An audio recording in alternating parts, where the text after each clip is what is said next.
There are two headlines on the front page of the New York Times today that got me thinking. One is that the U.S. military attacked a boat off of Venezuela, killing 4 men. And this is according to Secretary of War, tough guy with the white nationalist tattoos, Pete Hegseth. And the other one reads Supreme Court lets Donald revoke deportations protections for Venezuelans. So the subhead of the second article, it was the second time in 4 months that the justices had agreed to allow the group of more than 300,000 migrants to be deported. 300,000. Are they all criminals? Are they all murderers and rapists and um, asylum escapees? Are they all Hannibal Lecter? Oh wait, no, that's Hannibal Lecter is a good guy. I forgot. Donald's friends with him. The subhead for the one about the U.S. military destroying another boat and murdering 4 people reads, it was a fourth strike in the Trump regime's legally disputed campaign targeting suspected drug runners in the Caribbean Sea. Well, what's the problem here? Let's start with the military attacks on random boats in the Caribbean that just happened to be Venezuela. There is literally no evidence that these were drug runners. None. If there were any on those boats, it's gone. Just as we know nothing about the men or people, because we don't know for a fact that they were all men, who were murdered. And I'm using the word murdered intentionally. First of all, the subhead uses the term legally disputed. Legally disputed. Is there really any ambiguity here? Is this a gray area? Is it perhaps completely legal for a president of the United States to order military strikes on small vessels using the excuse that national security was at stake? Is America so weak that a 4-man vessel in the Caribbean Sea poses some existential threat to us? Is that what we're trying to justify here? Is that a claim that we are using to justify these actions? Truly. So there are a couple of troubling things about this, aside, of course, from the fact that potentially innocent people are being targeted and murdered by the U.S. military. There's also the very real possibility that these strikes are illegal, and therefore the people carrying out the orders to commit them are following illegal orders, which is not something that people in the military are supposed to do. They are indeed supposed to refuse to follow illegal orders. And then, of course, there's the whole idea of protocol and due process. Let's say, for the sake of argument, that these were indeed drug runners. What is the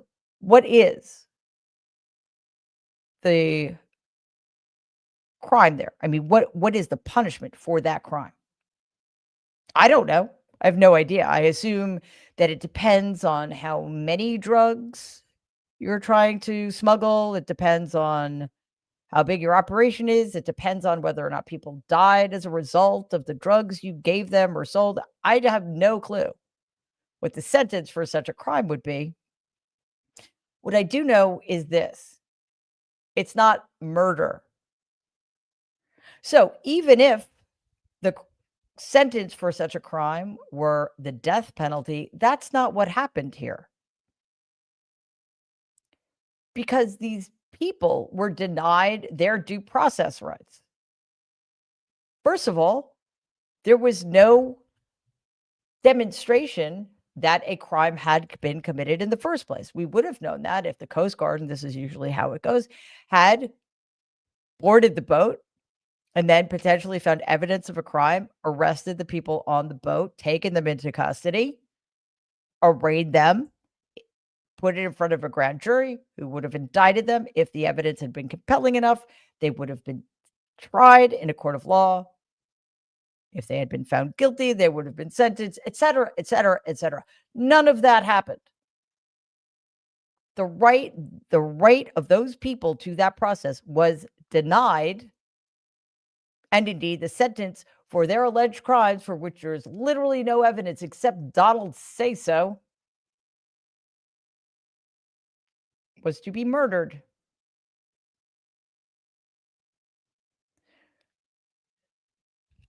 This is obviously a lawless regime. This is a regime above the law, thanks to the corrupt, illegitimate supermajority of the Supreme Court, who sees what's going on, who sees the context in which all of this is unfolding, and continues to grant Donald in particular and the Trump regime more broadly more power. What's going on here? Why is this corrupt, illegitimate supermajority of this Supreme Court so driven to create an imperial presidency which goes against every single ideal enshrined in the founding document they, more than anybody else in this country, should be protecting and defending? It should be interpreted to maximize the rights of the American people, should be interpreting to make sure that the three co-equal branches of government are indeed separate but equal. I don't know the answer, but that question needs to be asked constantly. And at some point, I hope those six people in that corrupt, illegitimate supermajority must be held to account and must finally, at long last, answer that question. In the meantime, all we can assume is that they are indeed corrupt to their core without any end in sight. Let's dive in.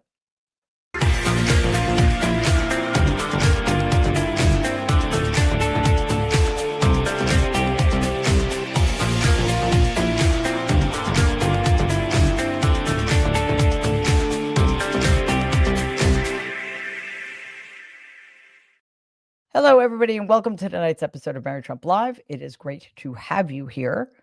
It's day 4. I'm losing track. Actually, it's day 3 of the government shutdown. Fun times ahead, I've no doubt. White House Press Secretary Ava Brown, I think I should just call her that. I mean, it fits. She actually took questions from reporters today. I don't know why they bother asking them, because she'll just lie. But anyway, in this press conference, she covered everything from Donald's illegal, unconstitutional takeovers of American cities to the government shutdown.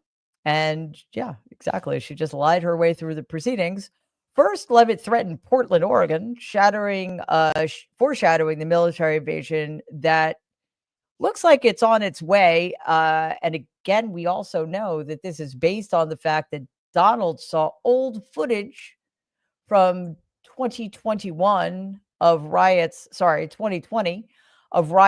in Portland after the George Floyd murder on Fox. He actually thought that was happening right now.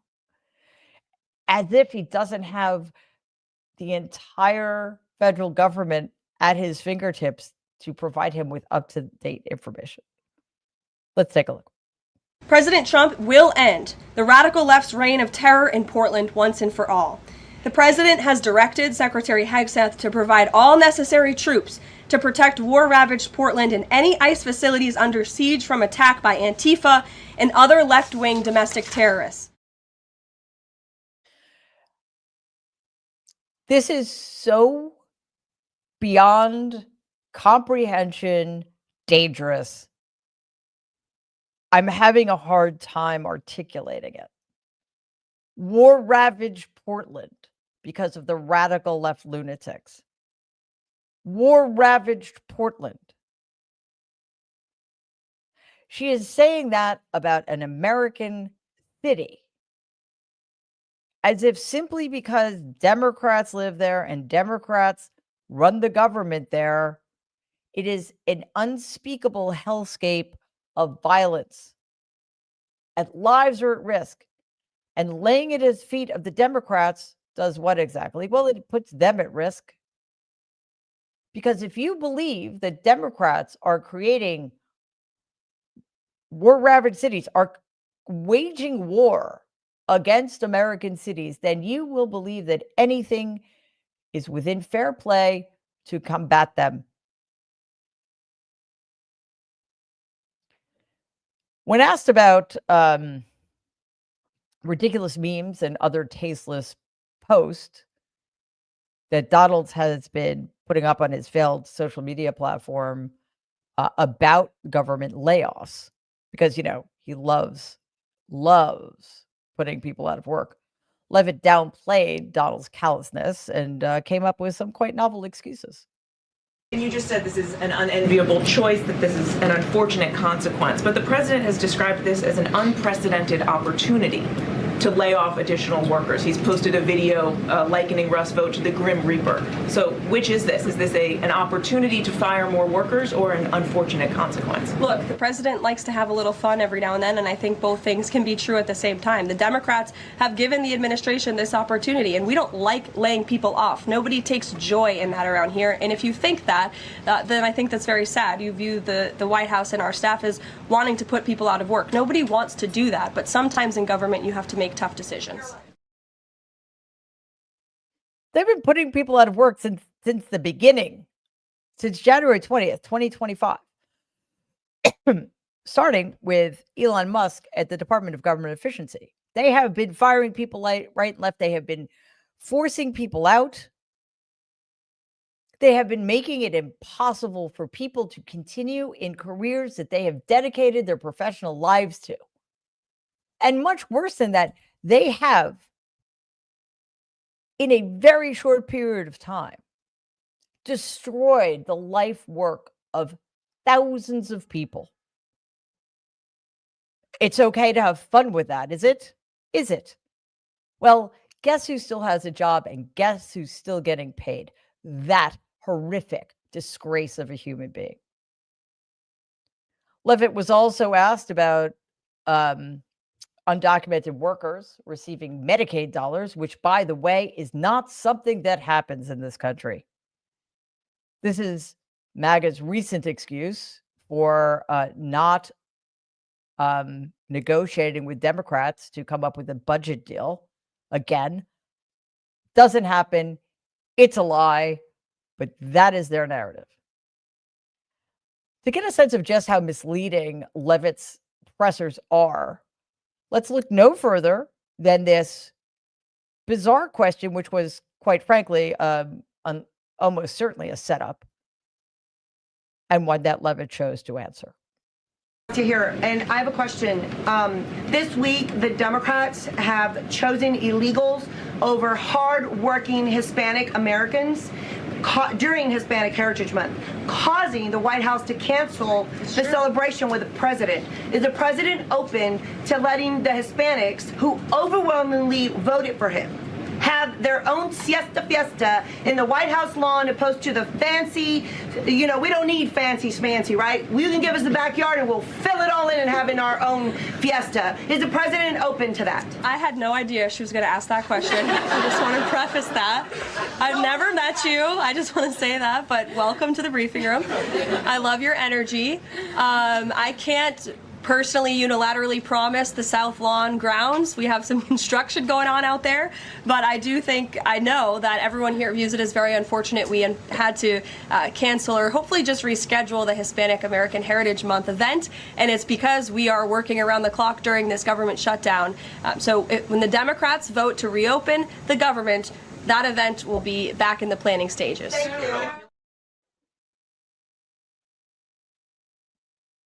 Aside from the utter disgrace of that display, I honestly felt brain cells dying and jumping out of my head while I listened to that. Yeah, she had no idea that question was coming. That is not a White House briefing room anymore. That is essentially a propaganda and disinformation factory led by the worst press secretary in American history. She would have fit right in with the Third Reich. And actually, if she heard that, she would probably be very proud of that, because that's how awful that person is. Yes, nobody needs fancy. Nobody. Because what's so fancy about a $200 billion ballroom that's being built on the White House grounds and allegedly is going to look just like Mar-a-Lago? So we have the latest on Donald's chaotic Chicago takeover attempt. Today, federal agents clashed with protesters at the Broadview ICE facility in Illinois. The conflict led to at least 5 arrests. One especially tense moment occurred when DHS Secretary Kristi Noem, who clearly has nothing better to do, appeared for a photo op on the roof of this facility. ABC 7 Chicago has more on this situation, as well as Governor J.B. Pritzker's response. Take a look. This morning, Chopper 7 captured Homeland Security Secretary Kristi Noem standing on the roof of the ICE Center, overlooking protests with U.S. Border Patrol Commander Gregory Bovino and about a dozen armed agents with cameras and a production crew. In response, Governor J.B. Pritzker demanding Secretary Noem hold a press conference and face questions about ongoing immigration raids in the Chicago area, saying, quote, "Illinois is not a photo opportunity or war zone. It's a sovereign state where our people deserve rights, respect, and answers." Now, this all comes after Illinois State Police set up concrete barriers overnight to designate protest zones to try to ease tensions between demonstrators and federal agents. The area has been overwhelmed at times in recent weeks, leading to confrontations with agents, repeated deployment of tear gas, and multiple arrests. We've been forced into a free speech zone. Its very existence implies that everywhere else is a non-free speech zone. Yeah, well, that's exactly how that works.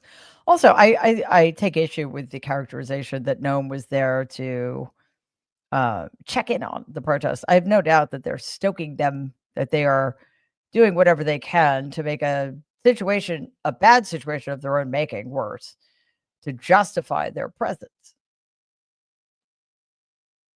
Is Chicago another war-torn American city that Donald must come in and rescue? No.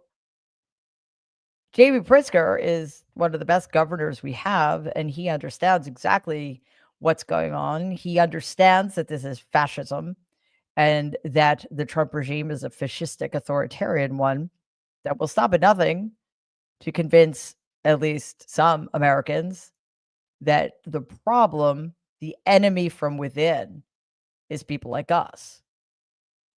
So luckily, Pritzker is on the ball, but I don't know exactly what he can do to stop this federal incursion into a sovereign state and city. I do know it's going to keep getting worse. There's no backstop here. The Supreme Court isn't going to lift a finger. And even if for some unlikely event they decided that what the Trump regime was doing is unconstitutional and must stop, how are they going to make that happen? This week, in keeping with the trend to fire people simply because they worked on the wrong case or they expressed some disagreement with the Trump regime, or, I don't know, they flew the wrong flag, Donald's DOJ fired Michael Ben-Ari, the top national security prosecutor in the Eastern District of Virginia. Many presume that Ben-Ari had been dismissed for opposing the indictment of James Comey, but now Ben-Ari says he did nothing of the sort. On his way out, which, by the way, would not have been cause to fire him because the case against Comey is legally questionable at best. So on his way out, the longtime prosecutor posted a note he'd written to the door of onto the door of his office. In it, he alleges he was fired without cause over an incorrect social media post accusing him of resisting the Comey indictment. CNN published a copy of the letter, which also said in part, quote, "I took an oath to the Constitution that requires you to follow the facts and the law wherever they lead, free from fear or favor, and unhindered by political interference. In recent months, the political leadership of the department have violated these principles, jeopardizing our national security and making American citizens less safe." Oh, well, we have our answer now. He was forced out because he continues to believe in the rule of law. He continues to believe that nobody should be above the law. He continues to believe that the DOJ should not engage in politically motivated prosecutions. He continues to believe that there should be a wall between the executive branch and the DOJ. He continues to believe in quaint things like due process. I have no doubt. I mean, if Ben-Ari believes those things, I have no doubt he probably also believed that the Comey indictment was incorrect. But, and that, trust me, that would have been bad enough to be fired for believing that. But the fact that they fired him because of the other things I mentioned is a pretty bad sign of where we are right now as a country. So sometimes it does feel that we're losing momentum, or that the other side has so much momentum that it's going to be difficult to turn this thing around. And it is upsetting to realize that perhaps the only way we can turn this thing around is if things continue to get worse, which they are doing. The economy is a disaster. The shutdown, which could have been avoided if Republicans believed any more at all in bipartisanship and compromise, is awful for tens of thousands of people in this country. Day 3, there's no reason to believe it won't go on for a long time. We know that Speaker Johnson just extended the House's vacation for another 3 weeks. I don't know if he knows something that we don't know. And there is no movement in the Senate. The Democrats should be completely dug in here. They are not the ones who need to reach out to the Republicans. In fact, I would advocate against that entirely. The Democrats need to stand firm unless and until the Republicans make significant concessions. Because we are in a position where giving in it all to the Republicans is to make common cause with fascists. And making common cause with fascists normalizes them, justifies them in some way. And that is a line we don't want to cross. We already saw what happened back in March. I don't think that even those of us who pay a lot of attention, who pay very close attention to these things, would have imagined just how quickly we have reached this place where we finally recognize that there are no guardrails. The judiciary will not save us. The Republican Party is a party of fascists with the agenda of supporting absolutely everything the Trump regime wants from them.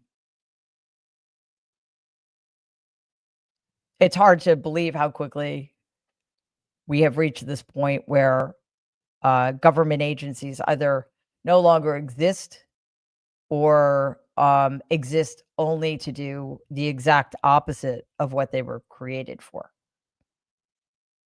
You know, the Department of Defense is now the Department of War. The Health and Human Services is now in service to making Americans sicker and endangering the lives of our children. The Department of Education soon won't exist at all. And the Department of State has no interest in diplomacy or statecraft. In fact, we are through that looking glass that many of us have been worried about for a while now. So I can't exactly say anything optimistic right now. Because, sometimes our responsibility is to just be very, very honest about where we are and how bad things are. So, I guess what I'd say is let us remember that what is true now has always been true. It's just more vitally important that we get it right. This is up to us. We have 4 very critical elections this year before 2026 in New Jersey, Virginia, Mississippi, and one other state I can't remember off the top of my head. I'm sorry. In New Jersey and Virginia, these are important gubernatorial races that we need to pay attention to. So there's work that we can be doing right now. Let's not wait. Let's get our acts together right now and continue to put pressure on the Democrats to keep this shut down, because keeping this dangerous, vile, anti-American government shut down is our best way to buy ourselves time. Is it Friday? Feels like Friday. I don't know. Is there something more Friday than Friday? Because it feels like that. Let's breathe, shall we? Wow. Yeah, I just I'm having a hard time with the whole blowing people up without any repercussions whatsoever and storming American cities and using our top military brass as pawns in some disgusting game played by 2 of the most despicable cowards in American history. It's a lot, but we have made it to today's emotional support moment. And I want to talk a little bit more about resistance, right? Resistance is not wasted effort. Resisting steadfastly, consistently is proof that pressure over time can shift what feels immovable or overwhelming. Because as I said, like right now, they do have all of the power for the most part. They have real power, the Trump regime. But we need to look to models that can help us figure out how to navigate this. A few people do resistance as well as our friends and neighbors to the north in Canada. And they've taken it to a whole new level. By the way, elbows up, guys. So let's watch this report from NBC News. Matt Granito is a longtime Bills fan and a lifelong Canadian. This is football. This is where you get away. Those 2 things have never come into conflict for him.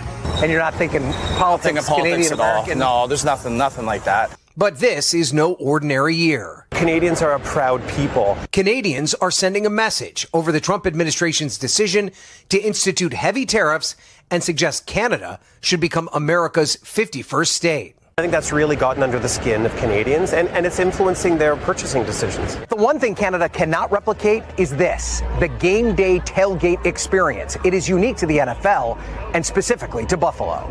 Crossing the border was a tough decision for Lindsay Teal, the mom of a rabid Bills fan. I just don't cross the border right now, and I used to go a lot. This is the first time I'm doing it just because they really wanted to come to the game, and I didn't want to miss it with my kids. The Western New York metro area is among the smallest in the NFL.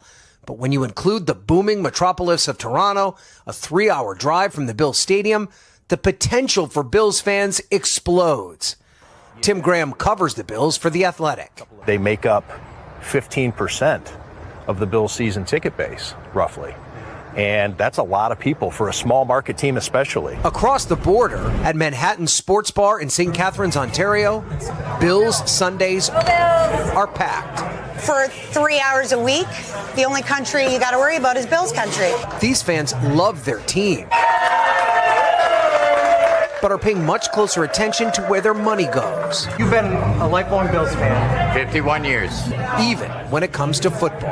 As much as I love the Bills and the new stadium and everything, I would never go over. I'd just watch it on TV. Yeah, good for them. And again, elbows up. It's another,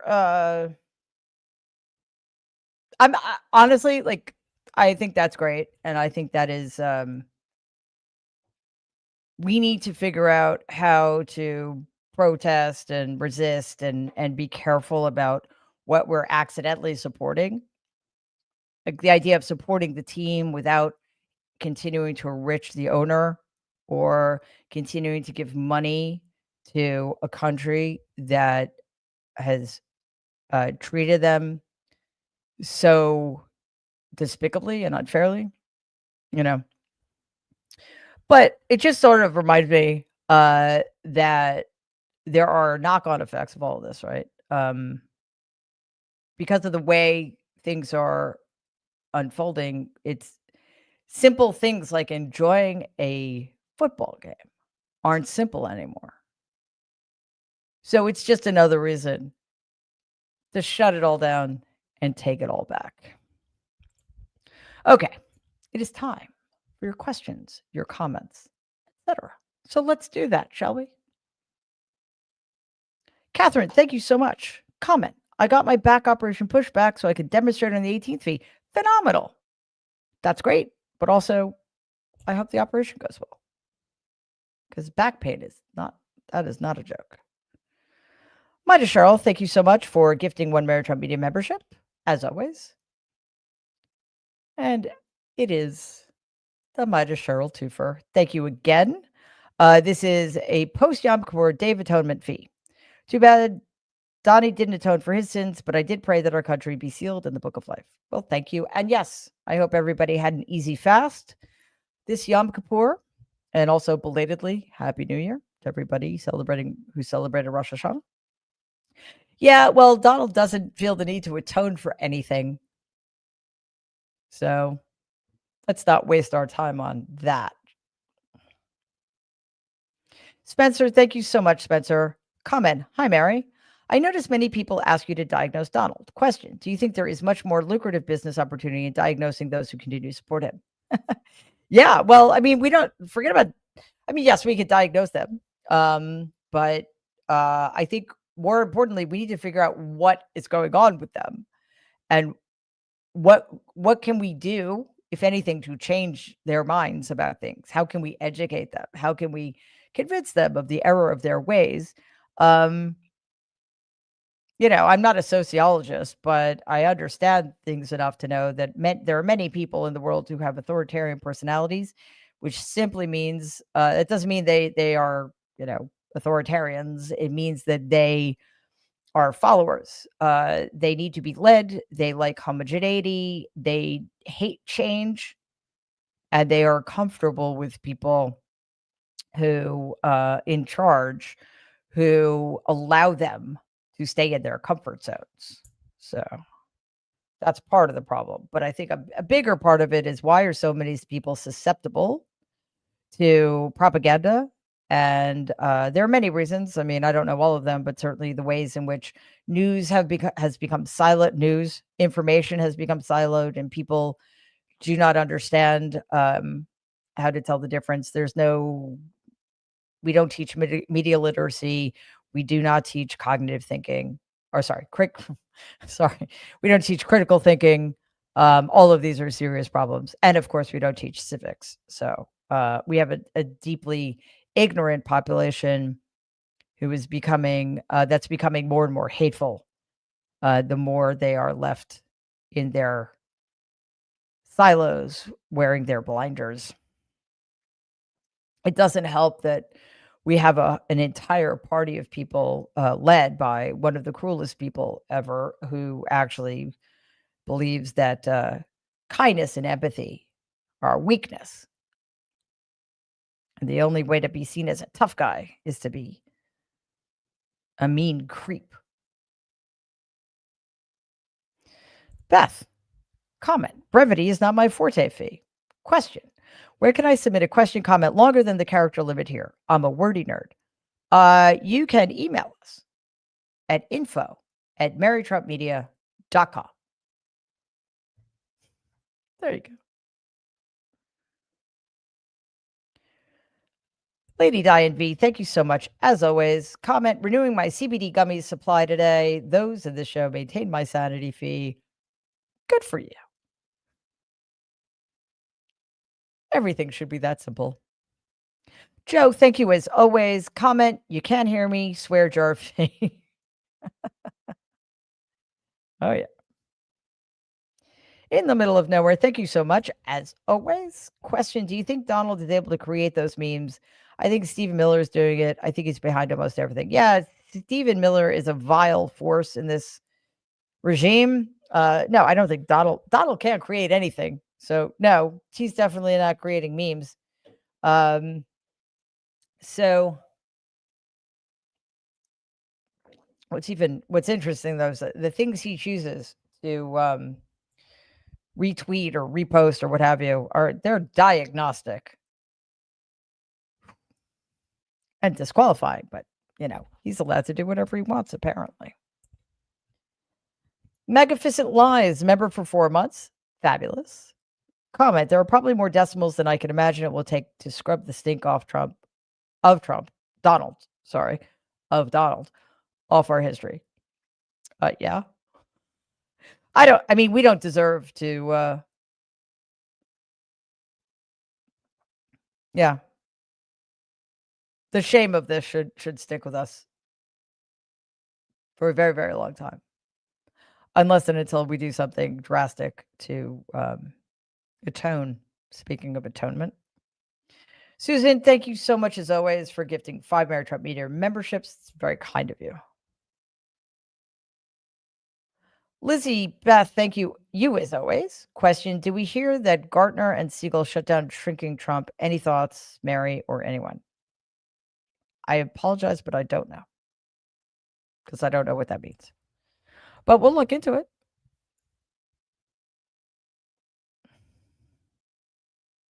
Nanner, thank you so much as always. This is 10 free swears for the jar.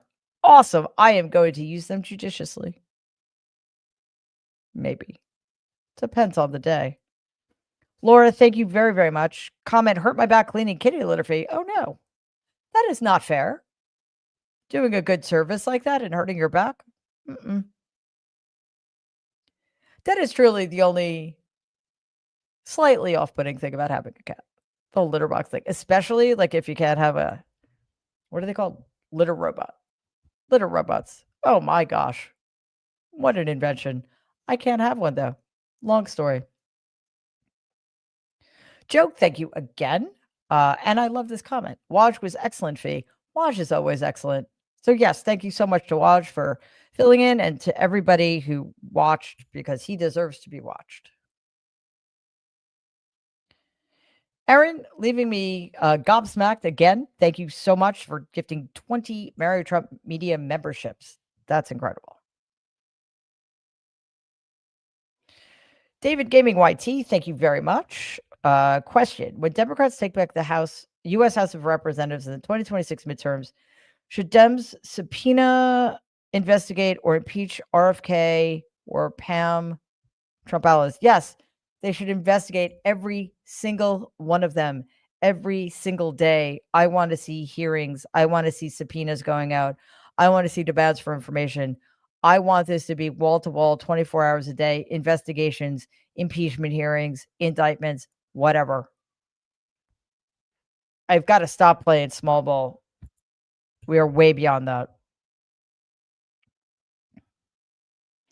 Mary Pamela, thank you so very much for that. It's very generous of you. Comment, I just read a Politico article that the Treasury Department is considering producing a $1 coin. With the article's face on it to commemorate the 250th anniversary of the U.S. independence next year. What are my thoughts? Well, my thoughts are, fuck me. I think we're going to need more money in the swear jar because... I mean, I know it is not worth getting riled up about this stuff because that's what they want, right? They just want to drive us crazy and keep us angry and whatever. But that, I'm so sick of their shoving their grotesqueness down our throats. I'm just so tired of their pettiness and their stupidity. Yeah.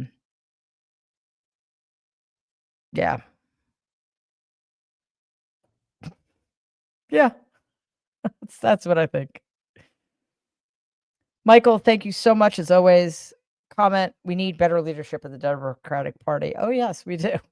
What leadership? Who are the Democratic leaders? I mean, they're technically leaders, but in leadership, but they are not leaders. We need leaders. Mary, thank you very, very much. Comment, taking the weekend off fee. Good for you. Football, baseball, and Mystery Science Theater. What am I trying to say? Mystery Science Theater 3000 and 3 cat emojis. I used to love MST 3000. What a great show. Like the original. The best. Kevin is the new member. Thank you, Kevin, and welcome. Jane, thank you very, very much. Comment, the Chicago Cubs are in the playoffs. Cautious optimism fee. The Mets aren't, so I kind of don't care anymore. But if you're a Chicago Cubs fan, I hope they do well. Speaking of the Mets not being in the playoffs, hi, Jana. Thank you, as always. Comment, I like your name for Levitt. Accuracy is important. I'm so tired of it all this week. Yes, indeed. It's a good thing it's Friday.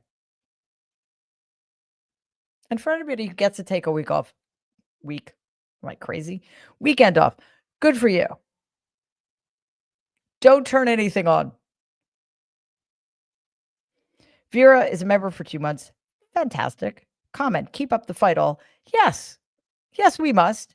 But we also must vent on occasion. Mighty Cheryl, thank you again. Here we go. Now it makes sense. Thank you for the context. Comment, psychologist John Gardner, Harry Siegel ended their shrinking Trump Donald pod today for fear of his suing them. They were told they're on the list. Really? Wow. Way to stand strong. Yeah, well. That'll help. I have nothing. Sorry, I'm going to stop there, but really? That's called, what is it called? What would Timothy Snyder say? That's anticipatory obedience. Well done. Very brave. Spencer, thank you so much, Spencer, for gifting 5 Maritime Media memberships. Awesome. Susan, thank you very much again. Susan's comment, thank you, Mary and team. Another hell of a week. Oh, yeah. To our awesome community, have a wonderful weekend. Take time for self-care. Yes, please do. Vera, thank you so much, Vera. Comment, speaking of hearings, I agree. They definitely need to be doing more to fight these people. Have a nice weekend, Mary. Passive resistance. Yes. Thank you, Vera. And finally, Stephen gifted 1 Maritime Media membership. Thank you so much, Stephen. And thank you, everybody else. It is the weekend. Thanks, everybody, for watching on YouTube, for streaming on Twitter and over at our Substack, The Good in Us, and everybody listening to the podcast, to all of our new members, everybody gifting memberships, everybody who is a super sticker, and everybody giving us gifts. We so appreciate you, truly. It's really helping us get through what is a difficult period for us on YouTube. So thank you. Speaking of YouTube, the easiest way to support us is just subscribe to the channel. It's free. After you subscribe, though, you need to click on the bell icon and click all. Otherwise, the YouTube algorithm decides what you're going to watch, and you don't want that. Believe me. Another easy, free way to support us is watch our videos. We have live videos Sunday through Friday at 6 p.m. Eastern, but every day we have at least 2 videos dropping 7 days a week. And they're about more specific topics. And if you like that, watch them, like them, share them, and comment on them. That helps us tremendously. So please do that. To our most excellent moderators, thank you as always, truly. And to my extraordinary team for being more extraordinary all the time, especially on weeks like this. This was a tough one. So thanks, guys, for everything you do always. And it's just keep this thing going. Just a reminder, we've got Trump Trolls Trump tomorrow at 4 p.m. Eastern and Trek Politics. We're in episode 5 already. Bob and I will be talking about a next generation episode called Drumhead, which is a phenomenal episode. And we had a great discussion about it. It is perhaps appropriately about a witch hunt. So check that one out. There are spoilers, so do yourself a favor if you can, watch the episode ahead of time. It's the Next Generation episode, Drumhead. I believe it's season 4, episode 21.